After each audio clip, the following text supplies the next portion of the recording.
नमस्कार, हम बारी संजय वर्मा और रउआ लोग देख रहा बाने कौन चैनल है ने आता का आता चैनल आके। अरे भैया हमारे ओमनी नंबर 1 चैनल। हाँ, ओमनी नंबर 1 के चैनल बा और ई बहुत बढ़िया बढ़िया पर वीडियो डालेले, शेयर करेले। पहले तू अपन नाम बताओ। नमस्कार, प्रणाम, हर महादेव। सब भोजपुरी समाज के हम तहे दिल से नमस्कार करते हैं। और संजय भैया बड़का भैया हमारे साथ में बारन, तो आज हम उनके प्रेम करे वाला बानी जाता संजय भैया के साथ में जगह। संजय भैया कुछ आप बोलिए। अच्छा लड़का बा और बहुत का बनावेला, तू गाना बनावेला कि वीडियो बनावेला? कॉमेडी वीडियो वाला लगभग। वाह, हमरे पेटे लात मारत है, कोनो बात ना। बड़े भैया आप बड़े भाई सब बड़े। नहीं, मजाक कर रहे हैं, अच्छा करते हैं भाई लोग। और इनके वीडियो को लाइक करें, सब्सक्राइब करें और खूब आगे बढ़ाएंगे वीडियो को।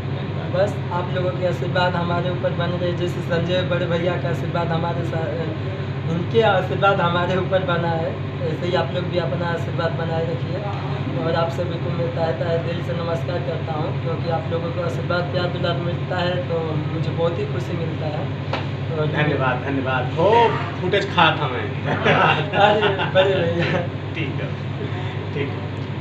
जय माता दी, महादेव। जय माता।